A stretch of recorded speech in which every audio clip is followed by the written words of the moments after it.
என் உயிரிலும் மேலான உடன்பிறப்புக்கு இன்னைக்கு நாள் பூரா அவரை நினச்சிக்கிட்டே இருந்தா குரல் கூட அப்படி மாறிடுச்சு. உங்கள் எல்லோருக்கும் என்னுடைய மனமு வந்த அன்பு மரியாதைகள், வணக்கங்கள். இது ஒரு குறிப்பிட்ட கட்சியின் அரங்கமோ அல்லது ஒரு அமைப்பின் அரங்கமோ அல்ல. இது பொதுவாக தன்னுடைய தலைவனை கொண்டாடுகின்ற, தன் தலைவனுக்கு நன்றி சொல்லுகின்ற ஒரு பொதுவான விழாவாக நான் கருதுகின்றேன். ஏனென்றால் நான் இந்த அழகுற அமைத்திருக்கும் இந்த அரங்கை பார்க்கின்றேன். எங்கும் ஒரு கட்சியின் சாயல் இல்லை.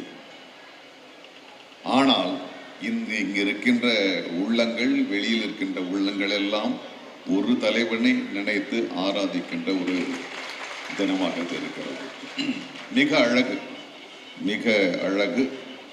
நான் எப்பொழுது எந்த நிகழ்ச்சி நடந்தாலும் முதல் தொலைபேசி எனக்குத்தான் வரும், தம்பி சேகர் பாபுவிடமிருந்து. இது 3வது விழா நான் கலந்து கொண்டிருக்கின்றேன் என்று நினைக்கின்றேன். எனக்கு மிக ஆர்வம். அவர் கேட்டால் நான் மட்டும் இல்லை, அவர் ஃபோன் பண்ணால் எல்லாரும் வந்துடுவாங்க. ஏன்னா அவ்வளவு ஒரு தெளிவான அமைப்பு, ஒரு குழப்பமில்லாத, சொன்ன நேரத்திற்கு சொன்ன எல்லாமே ரொம்ப அழகுற செய்வார்.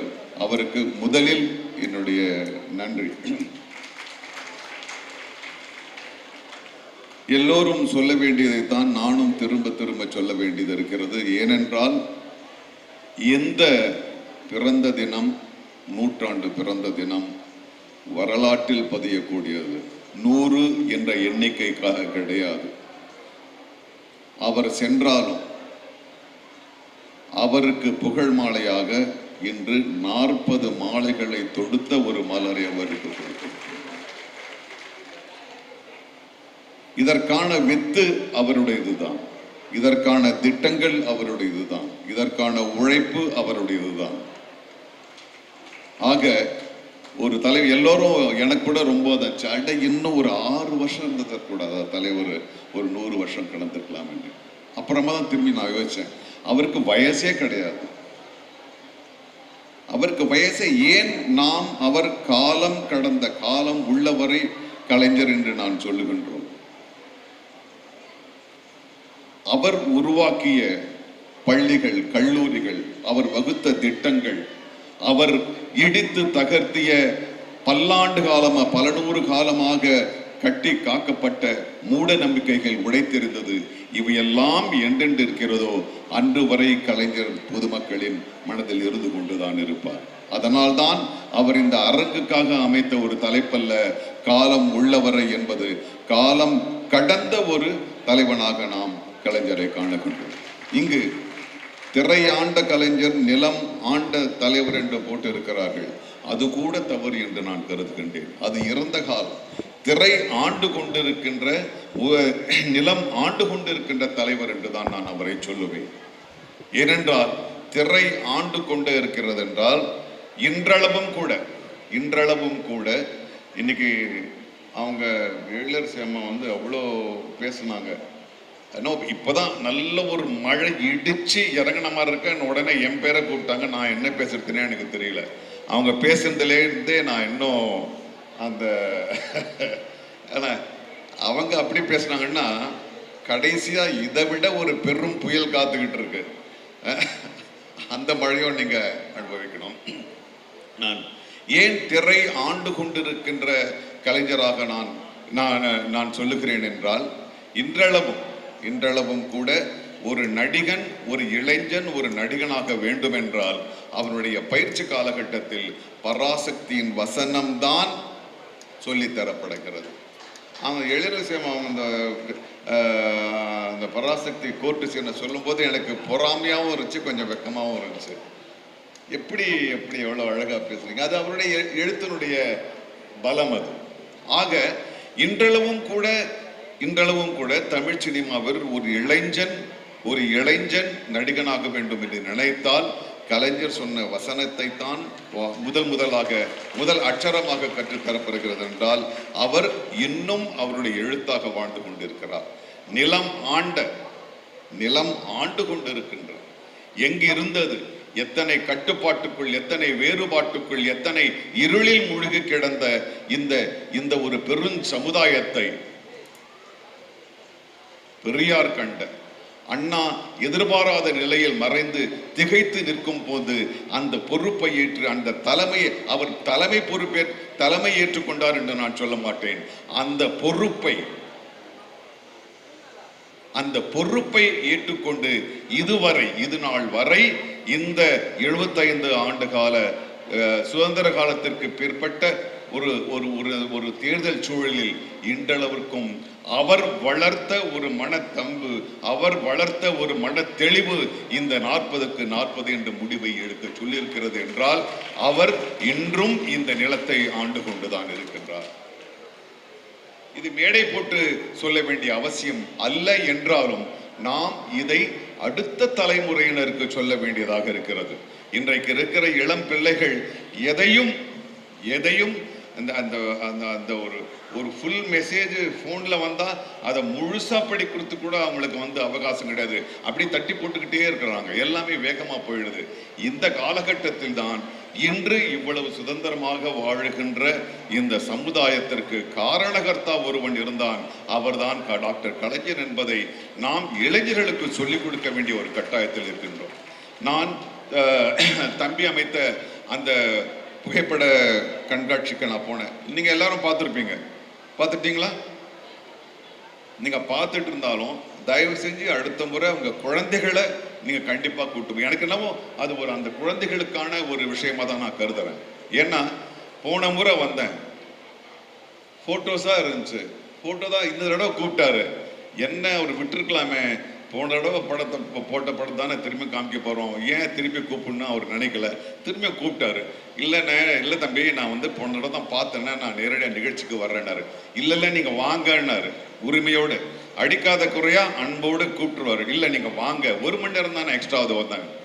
போய் பார்க்கும்போது போன முறை புகைப்பட காட்சியில் என்ன பார்த்தேனோ அதை விட ஒரு 100 மடங்கு ஆச்சரியம் எனக்கு காத்திருக்கு. ரொம்ப கவனமா போன புகைப்பட காட்சியில வச்ச ஒரு சில போட்டோக்கள் தான் இருந்தது. எல்லாமே புதுசா வடிவமைச்சு புதுசா பெயிண்டிங் பண்ணி அதை போட்டோ எடுத்து அமைச்சிருந்தாரு.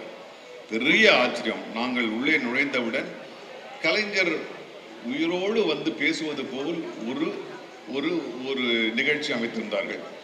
என்ன நானும் சத்யராஜ் விஜயகுமார் நாங்கள்லாம் இதே துறையில இருக்கவங்க. ஆனா எங்களுக்கே ஒரு பெரும் ஆச்சரியமாக இருந்தது. உயிரோடு வரவேற்பது போல் கலைஞர் அவர்கள் தோன்றினார்கள். ஹோலோகிராம் என்கின்ற ஒரு மிக அரிய ஒரு தொழில்நுட்பம் அதிலே அது இருந்தது.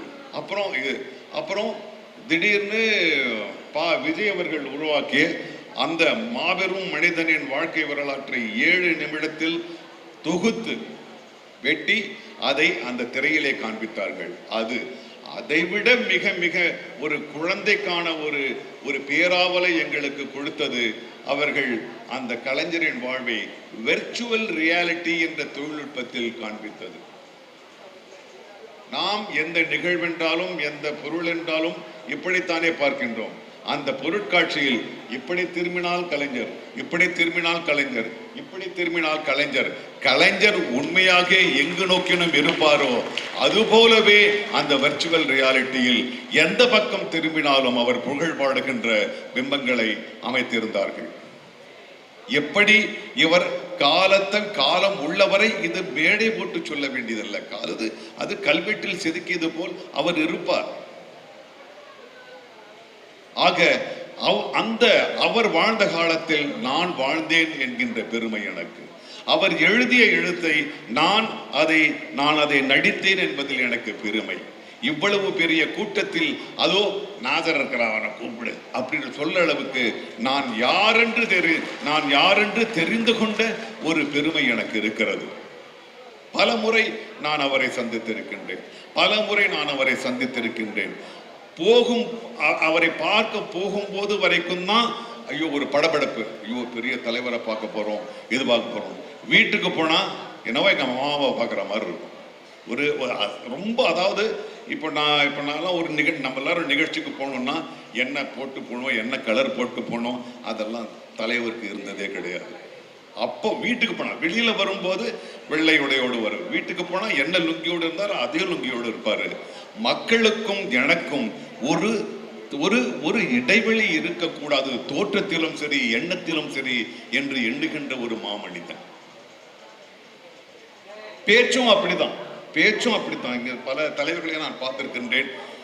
ஒருவேளை அவருடைய கழிவறைகளை கூட அப்படியே தான் பேசுவாங்களே தெரியல, எங்க பார்த்தாலும் வரட்டுத்தனமான ஒரு ஒரு பயிற்சி செய்து சொல்லப்படுகின்ற ஒரே விஷயத்தை தான் சொல்வார்கள். கலைஞர் அப்படி இருந்ததே கிடையாது. சக மனிதனை போல குடும்பத்தில் ஒருவராக, குடும்பத்தில் தலைவனாகத்தான் அவர் பேசுவார். அந்த பண்பு எனக்கு பிடிக்கும். அந்த பண்பை நான் என்னுடைய வாழ்நாளில், என்னுடைய வாழ்வில் கடைபிடிக்கிறேன் என்பதுதான் உண்மை. அவர் ஒரு ஆசிரியராக, நான் இன்று 700 படங்களில் நடித்து முடித்து விட்டேன். இருந்தாலும் அவருடைய எழுத்து வசனத்தில் எழுதிய அந்த 3-4 படங்களை என் காலம் முழுவதும் நான் மறக்க மாட்டேன். நான் திரைப்பட கல்லூரியிலிருந்து படித்து வந்தவன். ஒரு படம் இப்படித்தான் எழுத வேண்டும், ஒரு திரைக்கதை இப்படித்தான் எழுத வேண்டும், இந்த ப்ராசஸில் தான் போக வேண்டும் என்று சொல்வார்கள். அதை விட ஆழமாக கலைஞருடைய எழுத்துக்கள் இருக்கும். நாங்க நடிக்கிற இந்த படங்கள், திரைக்கதை வசனங்கள்ல பொதுவாக என்ன போடுவாங்கன்னா, நாசர் வந்து இதை பேசுகிறார், சுமதி இதை பேசுகிறார் என்றுதான் இருக்கும். ஆனால் கலைஞருடைய எழுத்தில் முழு காட்சியே எழுதப்பட்டு இருக்கும். கோபத்தோடு வந்த நாசர் அங்கு இருந்த இருக்கையை டர் என்ற சத்தத்துடன் இழுத்து போட்டு உட்கார்ந்து கால் மேல் கால் போட்டு கொண்டிருக்க, சுமதி கையில் நடுக்கத்துடன் ஒரு காப்பி தம்ளரை கொண்டு வந்தாள் எழுதுவார். இதுல இயக்குனர் எனக்கு சொல்ல வேண்டிய அவசியமே கிடையாது. இதப்பா கலைஞர்கிட்ட இருந்து வந்தது, படிச்சிருந்தாலே போதும். நான் என்ன பண்ணணும், ஏது பண்ணணும், எல்லாத்துலயும் அவர் தெளிவா உட்கார்ந்துட்டு எழுதினவர். எனக்கு மிகப்பெரிய ஆச்சரியம். பல்முகம் கொண்டு எப்படி ஒரு மனிதன் வாழ முடியும்? ஒரு அரசியல் தலைவர் அரசியல் தலைவராக இருக்கலாம், ஒரு தொழிலதிபர் தொழிலதிபராக இருக்கலாம், ஒரு எழுத்தாளர் எழுத்தாளராக இருக்கலாம். ஆனால் கலைஞர் அவர்கள் தன்னுடைய கால் சுவட்டை பல்வேறு இடங்களில் பதித்து விட்டு வந்திருக்கிறார். நாடகங்கள், அவர் எழுதிய நாடகங்கள் என்றென்று மேடையேற்றப்படுகிறதோ கலைஞர் இருக்க போகிறார். அவர் எழுதிய வசனங்கள், திரைக்கதையில் அவர் பேசிய வசனங்கள், அவர் வசனங்களாய் எழுதினார். வசனங்கள் எழுதவில்லை, தனக்கு எழுத்தாளனாக பொறுப்பாக இருக்கின்ற தன்னுடைய சமூக கடமைகளை சார்ந்த கருத்துக்களைத்தான் அவர் சொன்னார். அந்த கருத்துக்கள் சொல்கின்ற வரையில் அதுவை, ஏன்னா இன்னைக்கு டிஜிட்டல் டெக்னாலஜி வந்துடுச்சு. இன்னைக்கு இந்த நிகழ்வு நடக்குதுன்னா, இப்போ இருக்கிற தொழில்நுட்பத்துல இன்னும் 200-300 ஆண்டுகள் கடந்தாலும் 7ஆம் தேதி இந்த இடத்துல சேகர் பாபு அவர்கள் வடிவமைத்த இந்த நிகழ்வு என்னன்னா அப்படி எப்படி தட்டினா வந்துடும். அதெல்லாம் இருக்கும் போது கலைஞருடைய படங்கள், கலைஞருடைய எழுத்துக்கள், கலைஞருடைய பாடல்கள் எல்லாம் இருக்கின்ற பொழுது அம்மாமனிதன் காலம் உள்ளவரை இருந்து தானே ஆக வேண்டும். ஆக அவர் வாழ்ந்த காலகட்டத்தில் அவர் போட்ட திட்டங்களில் என் வாழ்க்கையில் முன்னேறி அவருடைய வசனங்களை பேசி இருந்தேன் என்கின்ற பெருமையோடு இந்த மேடையில் நான் அமர்கின்றேன். அவருக்கு வயதில்லை, உங்கள் எல்லோருக்கும் இருக்கும், எனக்கும் ஒரு 6 வயது கடந்திருக்கலாமே அப்படி என்று தோன்றிருக்கும். அவர் எண்களுக்கு அப்பாற்பட்டவர். அப்படித்தான் நான் பார்க்கின்றேன். 100 அல்ல, 200 அல்ல, 300 அல்ல, 1000 வருடங்கள் ஆனாலும் அவர் காலம் உள்ளவரை நம்முடைய மனதிலே இருந்து கொண்டிருப்பார். நாம் கற்றுக் கொடுக்கின்ற, நாம் உருவாக்குகின்ற அடுத்த தலைமுறையிலையும் அவர் இருப்பார். அது இருக்க வைக்க செய்ய வேண்டிய கடமை நமக்கு இருக்கிறது என்று சொல்லி நான் என்னுடைய உரையை முடிக்கிறேன். மீண்டும் உங்கள்